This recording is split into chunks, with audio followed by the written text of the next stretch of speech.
மக்களே வடக்கடையை முடிச்சுட்டு வர மணி எத்தனை ஆயிடுச்சுன்னு நினைக்கிறீங்க? 11:30 ஆயிடுச்சு. மணியை கட்டு நண்டு பார்த்தீங்களா? 11:30 மணி ஆயிடுச்சு. 11:30 மணிக்கு மேலே வந்து ஆத்தா அப்படி சோறு ஆக்கி வச்சிருக்கு. சோறுலாம் சாப்பிட எனக்கு இஷ்டம் இல்லைன்ட்டேன். எங்கள் வீட்டுக்காரன் கடையில் வாங்கி கொடுத்துருக்காரு. என்ன சாப்பாடு பார்ப்போமா?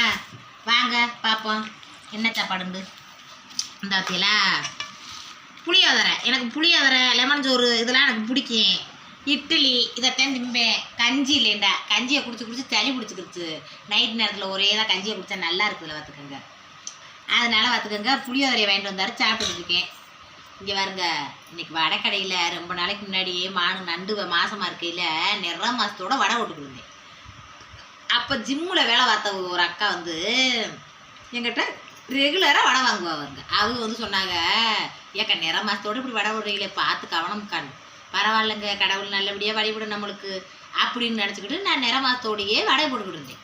ஒரு வாரம் வந்து என் பிள்ளை பிறக்க முன்னே வந்து ட்ரெஸ் எடுத்துகிட்டு வந்து, பாப்பா என்ன பிள்ளை பிறக்க முடியும் எனக்கு தெரியல, ஆனால் அந்த ட்ரெஸ்ஸை வச்சுக்கோங்கன்னு கொடுத்தாங்க. புது ட்ரெஸ் எடுத்துகிட்டு நான் அவங்ககிட்ட சொன்னேன், ஏக்கா நிற மாதத்தோடு வடை போட்டு கஷ்டப்படுறாங்களேன்னு என்னை பரிதாபப்பட்டு இந்த ட்ரெஸ் கொடுத்தேன்டா எனக்கு வேணாம். அதே சமயம் ஒரு குடும்பத்துக்காக குடும்ப வளர்ச்சிக்காக பாடுபடுறைய தாண்டு என்னை பாராட்டி கொடுத்தேன்டா அந்த ட்ரெஸ்ஸை நான் வாங்கிக்கிறேன்க்கா. நிஜமாவே நான் உங்களை பாராட்டித்தான் அதை கொடுக்குறேன். எனக்கு ஒரு சந்தோஷமாக இருக்குது. நீங்கள் வந்து சிரிச்ச முகத்தோட நீங்கள் வந்து வேலை பார்க்கையில் எனக்கு சந்தோஷமாக இருக்குது அப்படின்ட்டு அந்த ட்ரெஸ்ஸை கொடுத்துட்டு போனாங்க.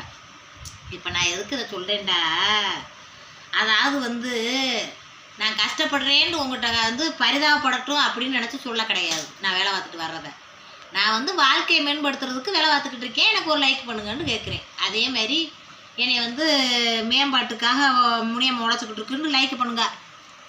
சாப்பிட்டு தூங்குவான். ஆமாம், நண்டு இன்னும் முடிச்சுக்கிட்டு பாருங்க. மணி 11:30 வரைக்கும் முடிக்குது நண்டு. லைக் பண்ணுங்க. அப்படி பேரும் லைக் பண்ணி வைங்க. நான் எந்திரிச்சோன்னா நான் 4 மணிக்கு எந்திரிச்சிடுவேன். நாளைக்கு லீவு. நாளைக்கு சமைச்ச சீட்லாம் செய்ய மாட்டேன், தூங்கிடுவேன். ஏன்னு உடம்பு ஒத்துழைக்காது, வேலை பார்க்க முடியாது.